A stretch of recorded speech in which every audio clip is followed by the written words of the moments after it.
Okay, we are recording.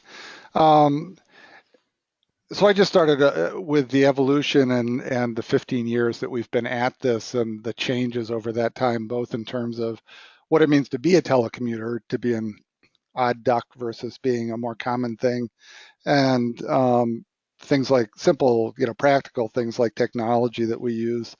As I thought about this, kind of the topics that seemed worth talking about were these, and I'll hit them one at a time. I'm going to kind of throw some thought questions on the screen in a second that we'll come back to, and then thought we might walk through these as major topics. But I thought about the relationships part of it, and we had it a little bit easier as we started because really all of our telecommuters started as an on-site staff person. There are 4 people in our group who telecommute remotely at this point. We had 5 for a period of time while Frank was in Atlanta. Part of it is meetings and how we connect with each other formally to get work done. Part of it is the more informal parts of getting work done. And then I think the final part is, as we think about it as ICI, is, what does it mean for your opportunities in the organization to be a telecommuter, and how do we make sure that that works? So the questions I thought about as thought questions were, how does your team support fun? We'll come back to these. How does your team connect effectively? How remoteness affects your ability to get work done and what helps with that. And then I thought maybe we could wrap up with some kind of general discussion about challenges to be in a telecommuting role or supporting a telecommuter. I kind of wrote this from the telecommuter's perspective, and maybe kind of constructing a wish list. What things do we need to be thinking about or working on in terms of strategies, technology, resources, those kinds of things. Um, so the relationships part is the water cooler, and as I thought about this, I thought it's actually like an in-office issue as well as a telecommuting issue, because as we all get busier, we all have more of a tendency to eat lunch at our desk instead of somewhere, collaboratively. One of the nice things about the new space here at wherever the heck we are. One of the nice things here is that we actually have a place people can sit down and have lunch, and some people are beginning to do that. And I think the kitchen has become a gathering place again in a way that it probably wasn't at Park Plaza. But I think some of these issues about relationships and how do we support the water cooler conversations are relevant here as well as from a telecommuting perspective. Um, for our group, part of that is thinking about things that create those opportunities. So, as we were talking about this, one of the things that came up is annually we do a holiday book swap and potluck lunch. And certainly the potluck lunch part is a little more complicated for people who are remote, but the book swap is something that we do like this by video conferencing. And if anyone's done a Yankee swap, it's a traditional Yankee swap with people sharing books that they've wrapping and sharing books that they've read, hopefully have in their house somewhere. But thinking about things like that create some of the community parts of a workplace that are harder to do from a distance. I think part of it for us has been making sure we have time for people to come together on a regular basis. So that's a budgeting issue, and it's making sure there are resources for travel into the home office. And we try to do it a couple of times a year. We probably like practically do it more like every 8 months or so, but try to create like a regular couple to 3 day block where people are all in one place, face to face with each other. Making sure that telecommuters have a role and are participating in things like ICI committees, to me, is part of that.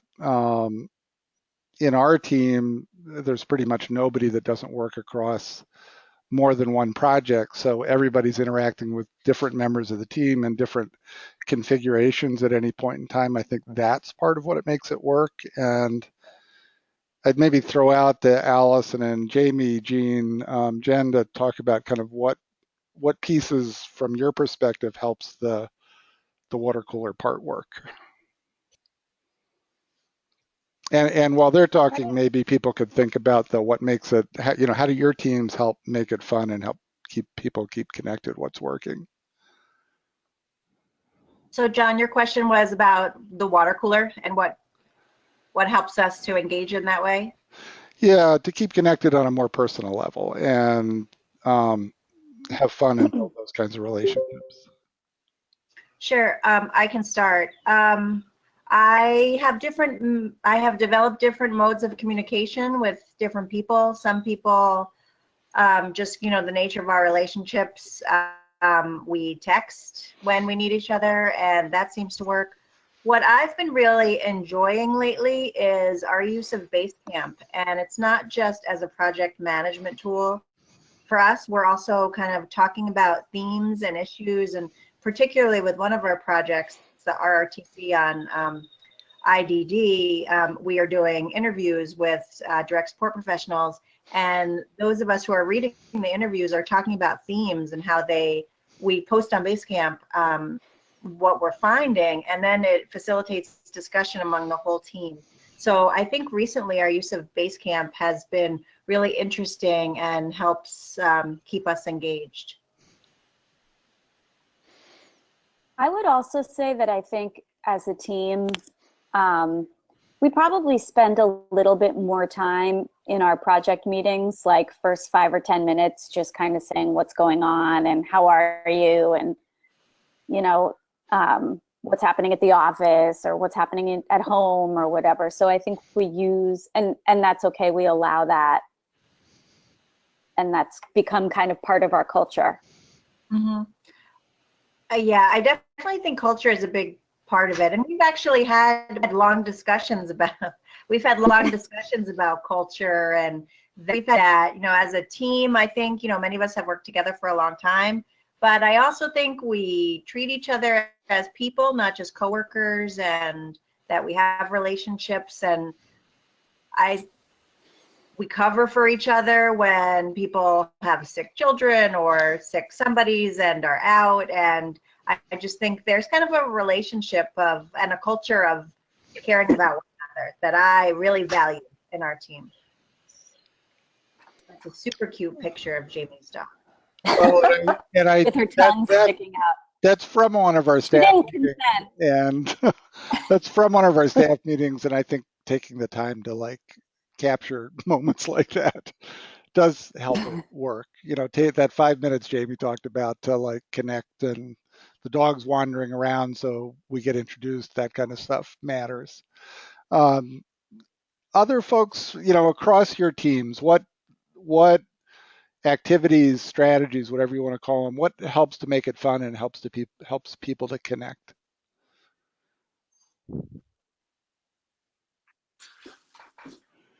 I can talk for a little bit.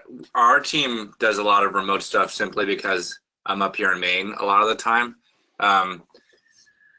We do a couple of different things. We have weekly meetings, and those are normally over camera like this.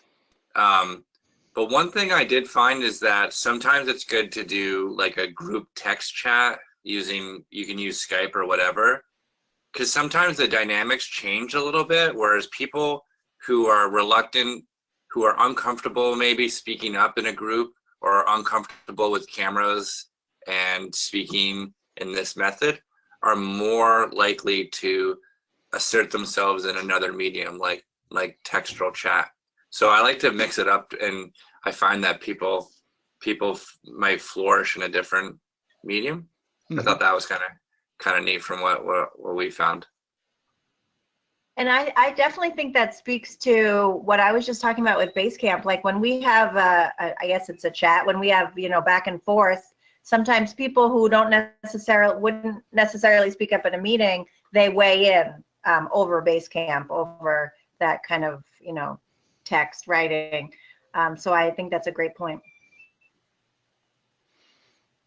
And what I've liked about some of those Basecamp conversations is not so much the formal talking about the emerging themes, but somebody posts a quote that's just really engaging and speaks out. And I think that's led to conversation that goes beyond kind of doing the thematic development. It's much broader than that, and that that part of that has been really fun, and also helped kind of connect us to kind of the heart of what we do, because those are interviews with people who are doing employment support. Mm-hmm. This is C. Can I chime in? Yeah. Cool. I'm embarrassed to say, and I'll be curious to see if Lara chimes in after I speak. You know, we're a group that used to pride ourselves in a lot of connecting, mostly through meetings, occasionally fun social things after work.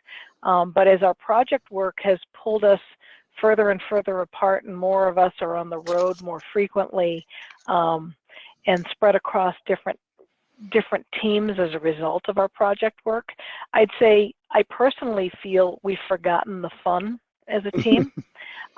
We have meetings. We do use GoToMeeting and try to connect via video, and I think that's really helpful to at least see each other's faces and connect that way. And like Jamie, I occasionally will pick up Harley and have him join in the conversation just for a moment, just to keep things light. But I think this is really a helpful conversation to hear. Lara, I'd like to see what you'd say about this, but I think we've lost a little bit of the fun because we're pulled in different directions, and I like some of the ideas that are being shared, but I don't want to be the poo-pooer of the training side of things. Lara, would you say anything about this? I was thinking totally the same thing. I mean, I've been at ICI for like 20 plus years. I guess I'm aging myself. I'm not going to go on camera so you can't see my gray hair. I remember way back when, and some of you, Allison and Jamie, were at ICI way back when, and Jennifer, you were there way back when a little bit too. You know, you were more working with just one team, and I think it was a lot easier to build the relationships. Now, like, the training team is big, and a lot of them are part-time, which is no fault of their own, but it does make it harder. You know, when you see them, it's so infrequently. And I'm spread across probably 6 projects right now, which means I spend a teeny bit of time with a whole lot of different people, which doesn't really lend itself to having that level of connection where I'm going to, like, text Alberto, or, you know, I see him like once or twice a month, or we're on a phone meeting. So I think that I just feel like, and especially since moving to the new office space, I know it's jazzy and it's more modern, but I feel like we're more spread out. It doesn't feel as homey, which makes it a little harder. You really have to make an effort. Like, see, no offense, but if you're in the office, I wouldn't know you're there unless I made an effort to go look for you, because you could go to the kitchen, the bathroom, and everywhere else, and I'd never see you because I'm way down the other end of the building.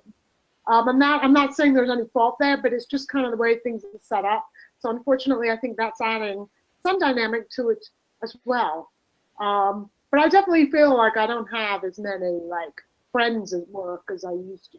No one's fault, but maybe I'm just getting old. I don't know. You should come by the lunchroom sometime. There's almost always somebody there to chat with.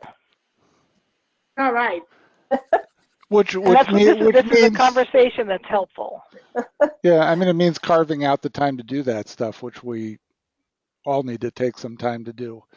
I personally really appreciate the work of the morale committee on this. I mean, the gathering Totally. opportunities they've had, be it Pi Day or mini golf or the the day that we did coloring. I forget what the event was when we were coloring. I mean, I think those foster a different kind of communication that addresses some of this stuff. It's something that I've really appreciated, because it is easy in this office space to be in your office on the phone all day, and the fact that you're here doesn't actually necessarily connect you well to people.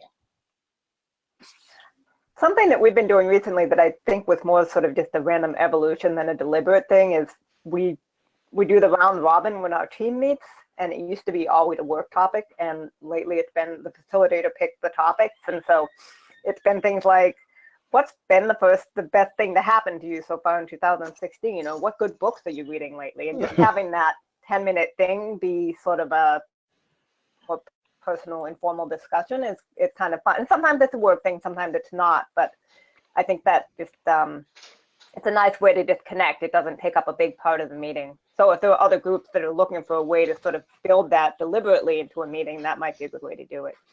It's sort of like starting each meeting with a mini icebreaker. Yeah. And we rotate facilitation, so everybody gets a chance to choose, what they want the focus of the conversation to be for the first 10 minutes. And you can always pass. Yep. So as I thought, oh, go ahead. I just wanted to add one other thing, which is I feel like we've had the benefit of a few things on state systems. A lot of it's cultural, and one piece of the cultural stuff is that there's a willingness to try different things until we find the right technology that works, or process that works, or figuring out that we want to be together twice a year in person and making sure that happens. But a lot of that is just kind of, again, cultural, that we are going to try a bunch of different things and see what works best for us. And many times, I know, Suzanne, you're just feeling such pride about Basecamp, but I love Basecamp now, and I was so resistant to it, and they forced me into it. But it's, just trying a bunch of different things has been helpful. And also we have we have John and we have Frank and we have others who are kind of up on technology that have been able to support that. Suzanne said Basecamp is like oxygen to her, so.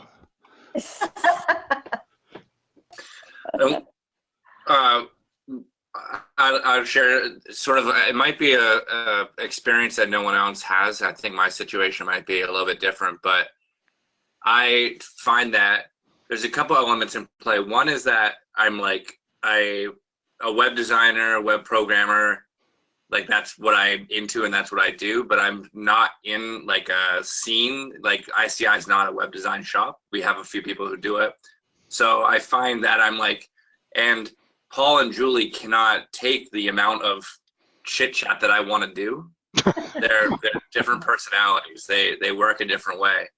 So I found in order for me to be able to do the work I like to do, which is I like doing the work that ICI does, and I don't want to work at a web design shop, is that I've created networks outside of ICI that I'm a part of. And then like I have a group that I'm a member of, that we have a chat thing that's going on most every day, where we're talking about web stuff and new trends and new technologies. And I've made friends, and sometimes we meet up for beers. And then I've also just attached myself. I had a good scene in Boston. I'm struggling in Portland to do like meetups and find like a web scene that I can be social with, because I really find that I need that in order to be like engaged and involved. So it might not be the same situation for you guys, because a lot of you guys are working within this scene that you're a part of. Mm-hmm. But for people who might be like me struggling, there is ways to fill in the gaps, outside.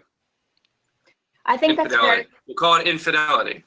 I think that's very relevant in particular to telecommuters, because we try to facilitate interaction, but I'm sitting right now, I'm in my bedroom staring at a screen, and this is mostly what I do for 8 hours a day, just me and my screen.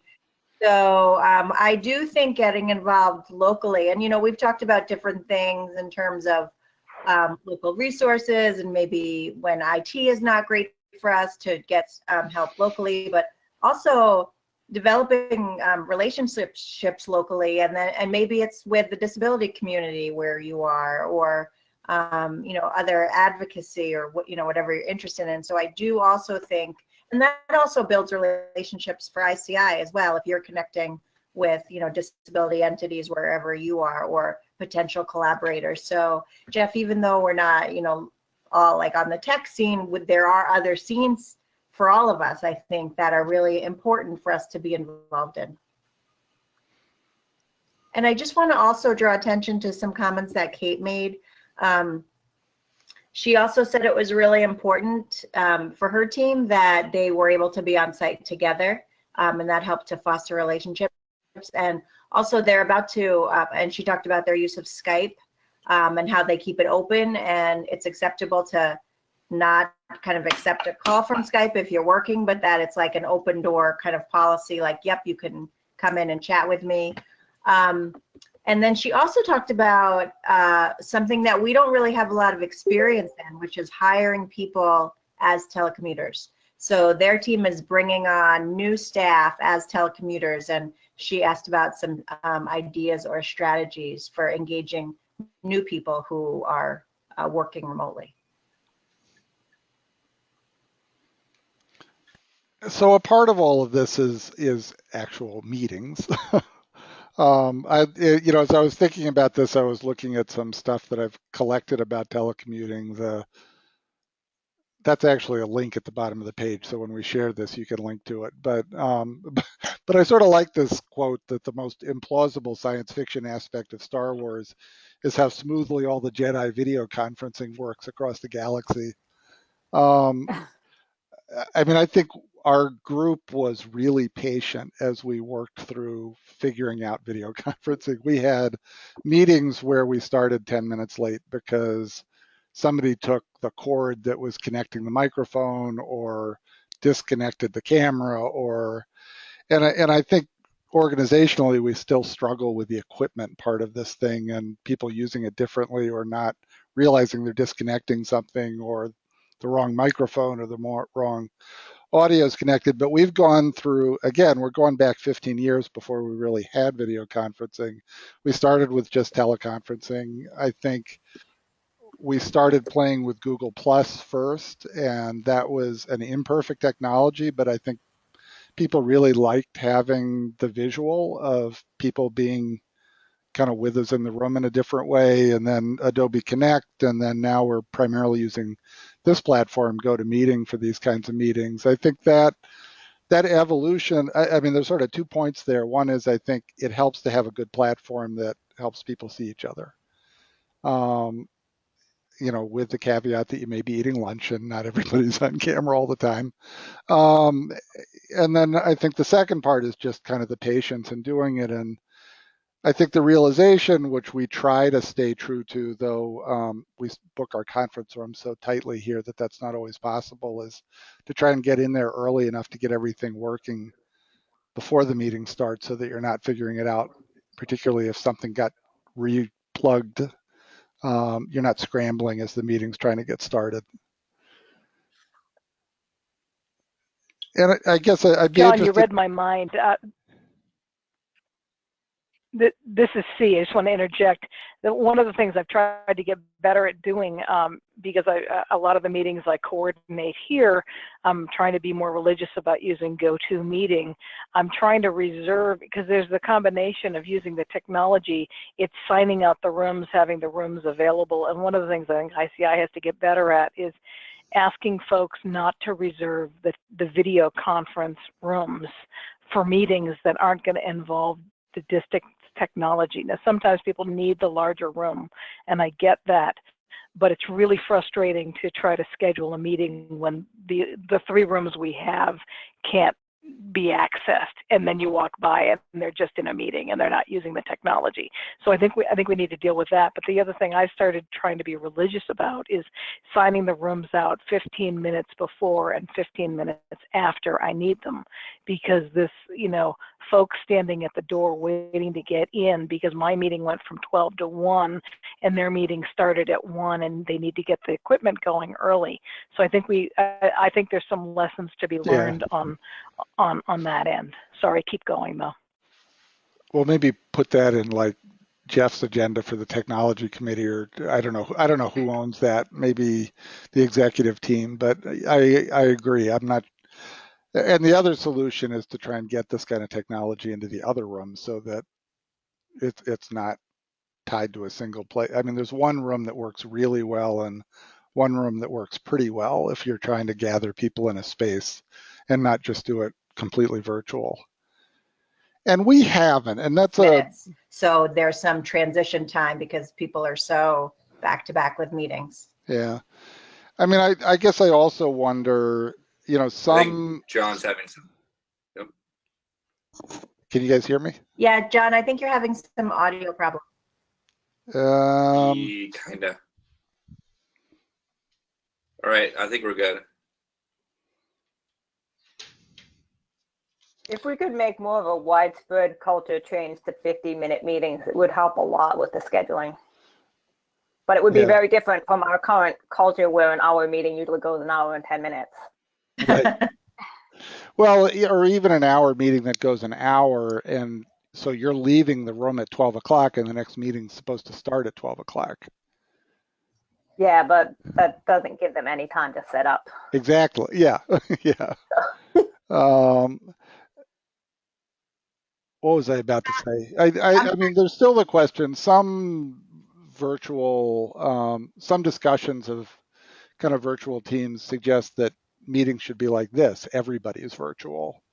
We haven't done that, and I think the general feeling is there's value to bringing people on site into one space, but and we've talked about it, I think, a couple of times over the last, I don't know, many years now, and we've still kind of erred on the side of bringing people together, but I think that's an open question. Yeah, John, this is Kate. When we first started working as a distributed team, I did some research and looked around, and one of the things that we saw over and over again as a recommendation was that it be all virtual or all face-to-face. And I actually experienced that. I think we're getting better at it because we do hybrids still, but it was that sense of you would join, there would be 6 people in the room and they're talking about where they had for dinner last night and what their pet, and you can barely hear the conversation and you're not included in any of that. And then there's sidebars and things that go on that you're not part of. So I think either you follow the rules that they're all virtual, or the people in the room have to behave as if they were in a virtual Yes. meeting. I think either one of those things can work probably equally well, but it's just realizing why it's bad to have everybody all in the same room together, or some of them, and then not behave in those ways. And then I think you can, kind of Yeah. do it that way. And But otherwise, it can be pretty off-putting for the people who are, especially if you're in the distinct minority and you're on the phone or you're on the computer speaker. I think it was a lot harder when it was phone meetings. That part of it was a lot harder, partly because the conference phone audio wasn't that great, and partly because you didn't have any visual about what was going on in the room. I think overall, you guys who are distant can object or agree. I'm not sure we're consciously aware, but I think we've become aware of thinking that way as a group when we're in a room together, that we're paying attention to the folks that are remote as well. Mm-hmm. I think it's getting better and better. This is Laura. I just wanted to say I totally appreciate what you're saying, Kate. I think if we did do the 50-minute meetings, then maybe that first 10 minutes, anyone who's on site has the opportunity to say hi to the people in the room. Because I will say for myself, sometimes that's the only time I'm seeing them all month. And it's no fault of anyone, but I don't have time to go hang out in their office and stuff like that. So figuring out a way where if there are people on site, how do we ensure, since they're in the same room, they have an opportunity to say hello without disrupting things for the meeting. So maybe the 50-minute meeting, the 5 minutes on each end will provide some of that too. And having the conference, the audio and the video set up early enough that everybody's part of that. So if Jamie drops in a few minutes early, she can be part of that conversation too. Absolutely. Technology really matters for this, and I think we're getting better at that. We bought the 2 microphones in use. We bought because we were struggling with the quality of the sound in the conference rooms at Park Plaza. And I think as an organization, we've gotten better at making those kinds of investments more rapidly, but some decisions seem to take a really long time still. And we struggle with that, but paying attention to those kinds of things, having a really good microphone in the room that picks people up effectively, I think those are like seem like simple changes, but I think I know in the early days of Google Plus, we really and I don't think it was Google Plus, I think it was our microphone. We really struggled with people being part of the conversation because people distant in the room weren't picked up well, those kinds of things. And it doesn't have to be super expensive. Those are like $80, $90 microphones. They're not mega expensive microphones. So one thing that we don't do consistently, but we did one time when Sheila was facilitating that I think might be a neat thing to return to, was the idea of having a laptop that's handed around so the person who's speaking is on camera, their face. I was calling into that meeting and I found it much easier to follow people. I wonder if that could even maybe be set up like on an iPad to make it easier to hand around. Oh. That's an interesting idea. As part of the system in the room, so that then, yeah, for one thing, it reminds people to only speak one at a time. And for another thing, it means that the people online can see the person who's speaking more clearly. The other thing we do sometimes, but not all the time, is if we're doing something that's more of a brainstorming discussion, having kind of live notes on screen so people can see and participate in that. We probably screen share less than we could as a group. I totally like the idea of the iPad because so often, you know, the camera maybe is like the picture you see, you just see the whole group and you don't see people's faces or expressions, and it's much easier to follow if you are, you know, you can look at somebody while they're talking.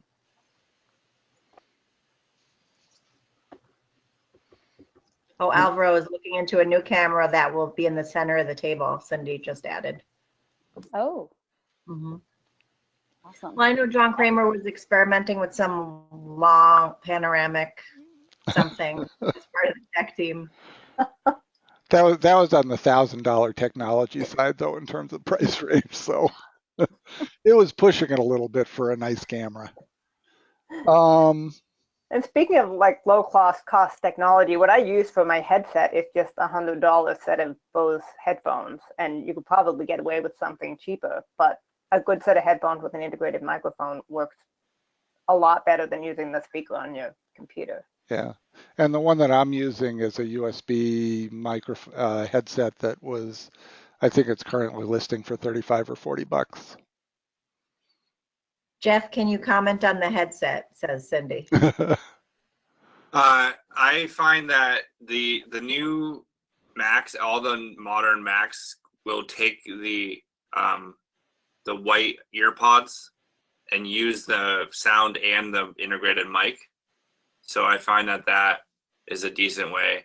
There's other ways to do it, but I find that using USB sometimes the computer gets a little messed up.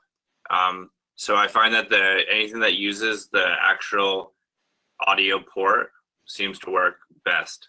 And so the solution that we have for people, it's geared toward people who are on site, it's a sort of moderately priced headphone that has an audio and it has an input and an output, pink and green plugs. And then you plug that into an adapter that puts it in through the audio jack on your computer. You can do the same thing for your phone. And then there's another piece that's moderately priced that that will go into the desktop phones. So that's the solution we have. But that solution, I don't use the desktop phones. So the best solution I have is what I have right now, which is I have speakers that are configured so that they're not ever going to do the echo. Or I have I just use ear pods, which have the microphone and the earpiece. So that's what I go with. So at some point, are you just using the microphone on your laptop? Right now I am, yeah, today. Does it sound pretty clear? Sounds pretty clear, yeah. Yeah, and I have some big honking speakers behind too that have like a subwoofer and everything, because I like death metal when I program. So, but that's what the audio is coming out through.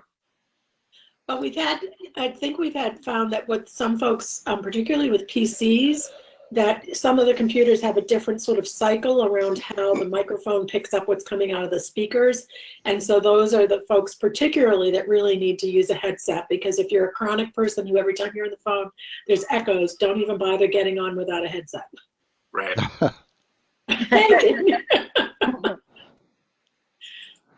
Well, I just want to point out, so Suzanne is saying a best practice guide in an easy to find location would be helpful for everyone. I mean, is that something I know? That's what sorry, I'm late on doing that. That's something that's coming from the tech committee that we're writing best practices, and we're also writing the configuration, because once you have the headphones, there's still like the chance that it won't work right. So you have to know what menu to click to select what audio input you want.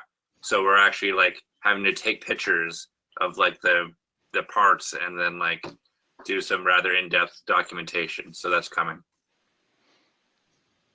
Thank you. So we've talked some about the formal and informal connecting parts.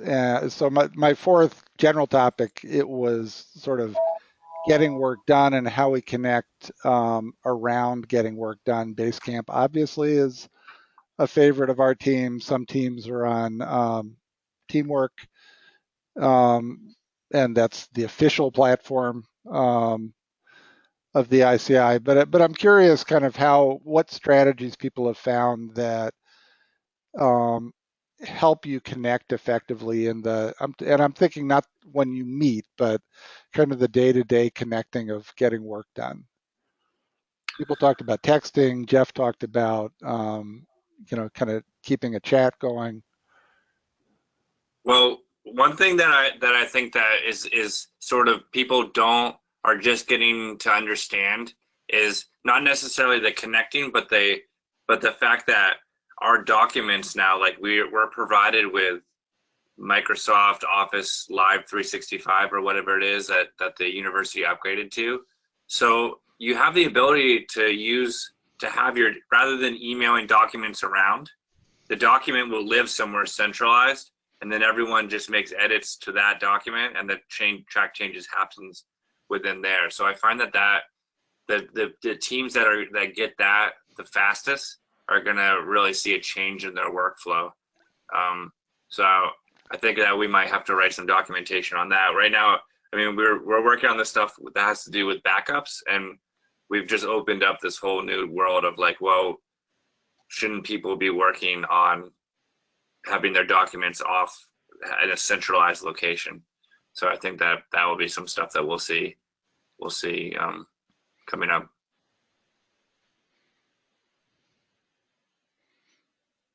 And that's both a telecommuting and a localized person issue. Yeah.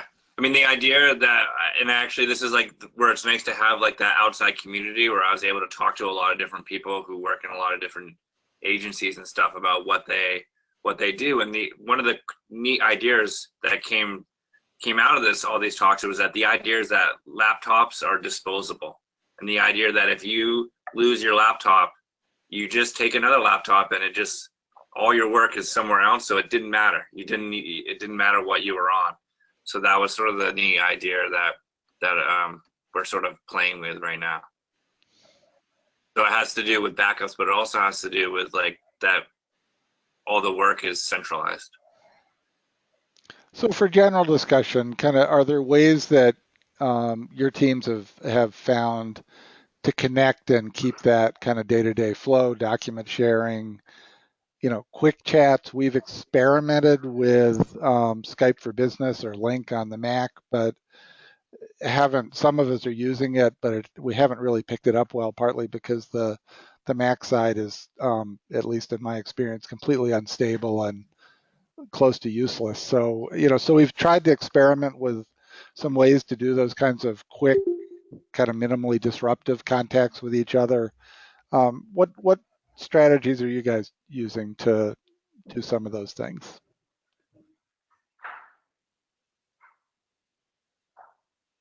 And this is Kate.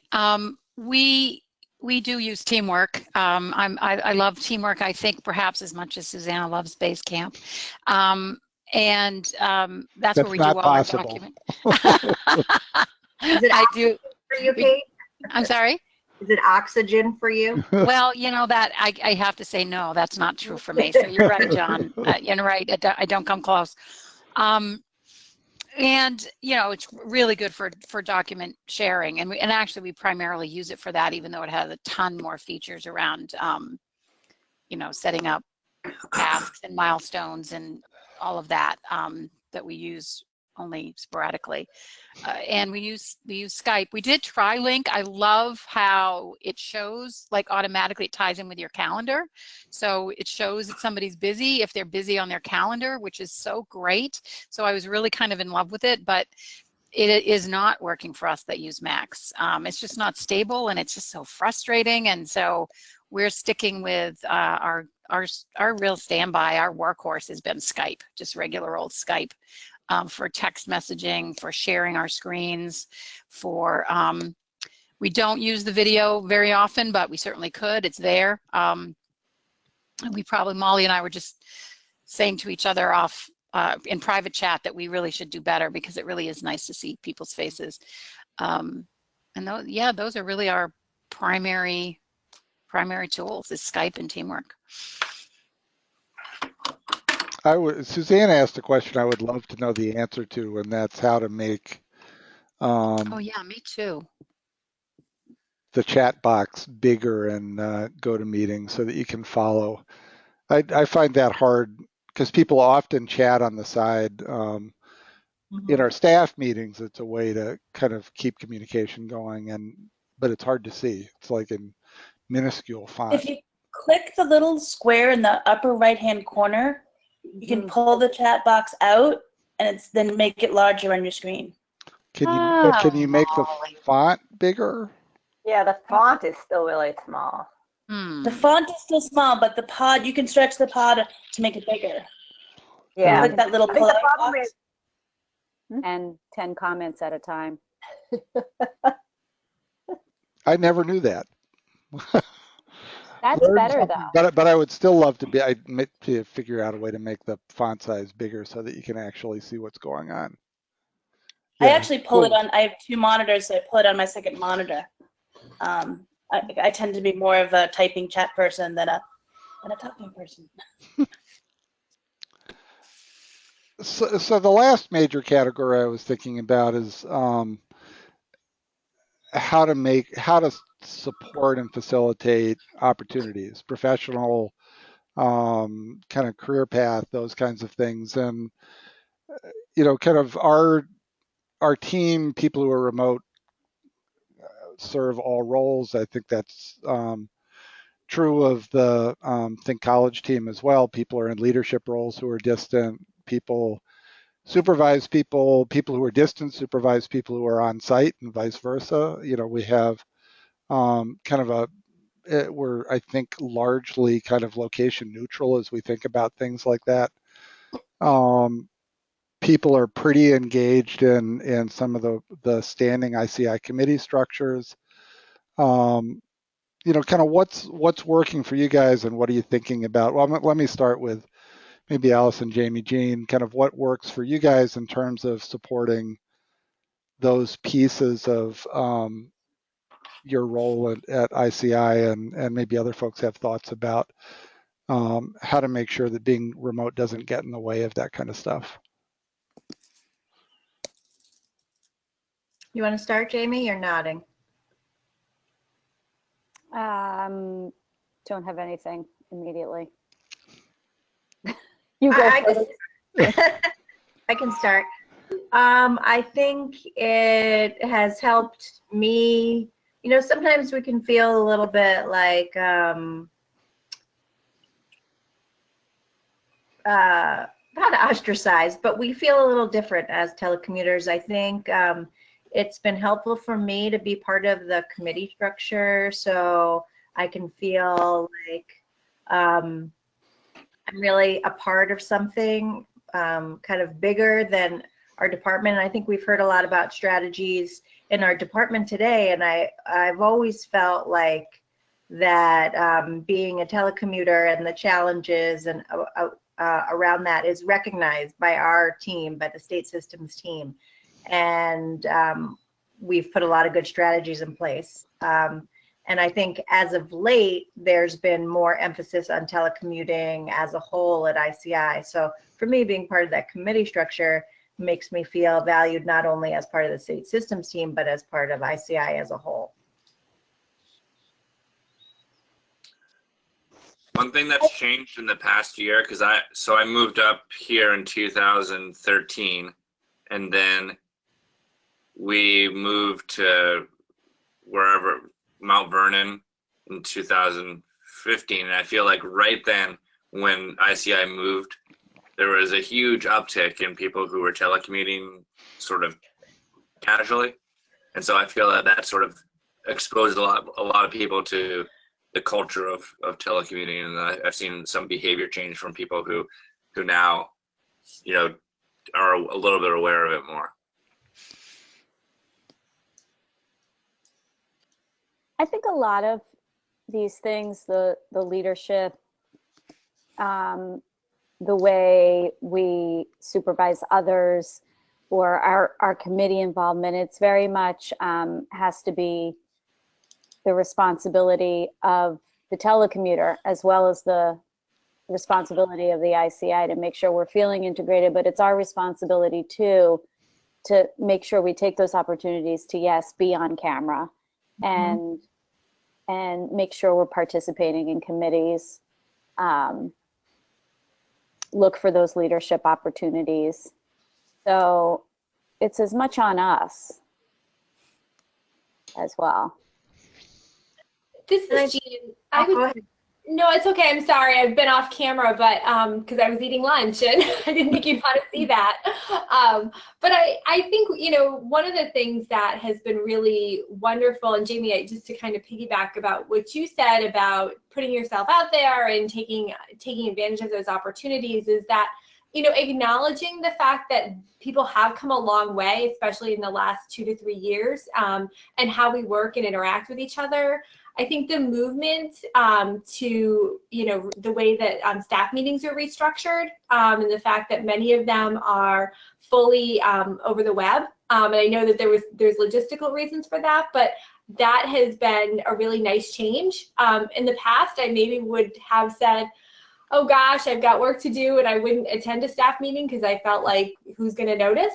But now I feel like there's more of a culture of people noticing who is there, who's engaged in morale committee activities, who's engaged in, you know, the holiday parties. And I think, you know, people, it's about putting yourself out there. But I also, you know, want to acknowledge that there are so many people who, when we're having those moments and opportunities, who will just come up and introduce themselves or say hi. And maybe it's somebody who I only see a couple of times a year, but I really appreciate that. And the reciprocal nature of how we build relationships across the entire institute, I think, is really important.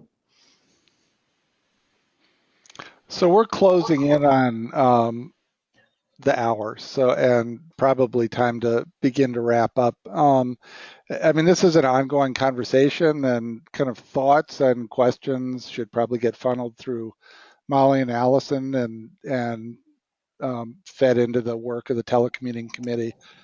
You know, maybe if people have any like closing thought as a way of closing out, maybe that last question, what's on your wish list, if you could make this kind of work better, or have a tool that would make it work better, or a culture change that would make it work better, is there something that kind of jumps to the top of your wish list as you think about how this could be more perfect?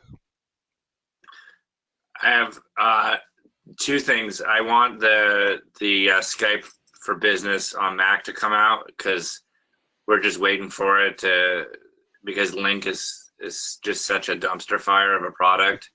It just needs to. Yep. So I think that will be and once that comes out and people start using it, because you use UMass Boston credentials, it'll be like, oh great, I need to get in touch with this person. Oh, there they are. Let me shoot them a message, or this actually requires us to really talk about this thing. So once that comes out, I think it will be a huge thing. It's supposed to come out, I think, in the summer is when they're going to launch the beta now, but they've been really dragging their feet on it. The other thing, which is like absolutely never, ever, ever going to happen, and it's because of what's been said on this meeting, you can see why, is I wish that we would either go with Basecamp or with Teamwork, because it's difficult to manage both if you're one of the sort of core teams. I mean, it's not the end of the world, but it would be nice if I could just be addicted to one rather than like slightly addicted to two.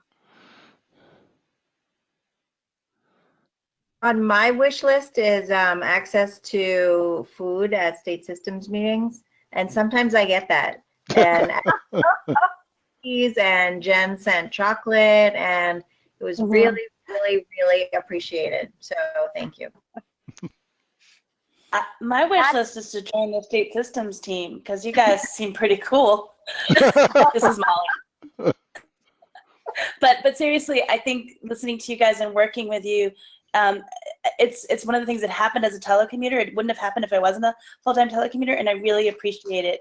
And I feel like I've made some new friends in other teams, and that's a nice thing. So it's good to hear. And Kate, you and I need to amp up our team a little bit, being more social.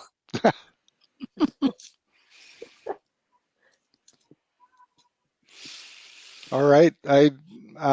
Molly and Allison, I don't know if you want to make closing comments for the committee, but I think we're about at the hour. Sure. I just want to thank everybody so much. I think this was a really wonderful conversation, and it also speaks to how everyone who joined today really cares about making the workplace more inclusive and cares about relationships and communication. So I want to thank you very much. And if you have interest in talking more about telecommuting issues, please feel free to reach out to Molly or me, and or join us for our monthly meetings. Molly, do you have anything else to add? No, I think if it sounds like Cindy may want us to do a follow-up like this for a staff meeting, which is a really nice idea. And if there's any other topics for brown bags, specific areas people would like us to pursue, please let us know. Okay. Thank you, everybody. Have a good afternoon. Take care. Thanks, John. Bye-bye. Bye, guys. Do you guys see how dark it is here? Yeah. How dark it is in my room? It's like we're like in the middle of a torrential storm. It just keeps getting darker and darker. I was like, gotta turn the lights on. I was trying to figure out what happened there. Why is Jamie sitting in the dark? Oh my God. All right. Bye. Bye, everybody. Bye, everybody. Bye.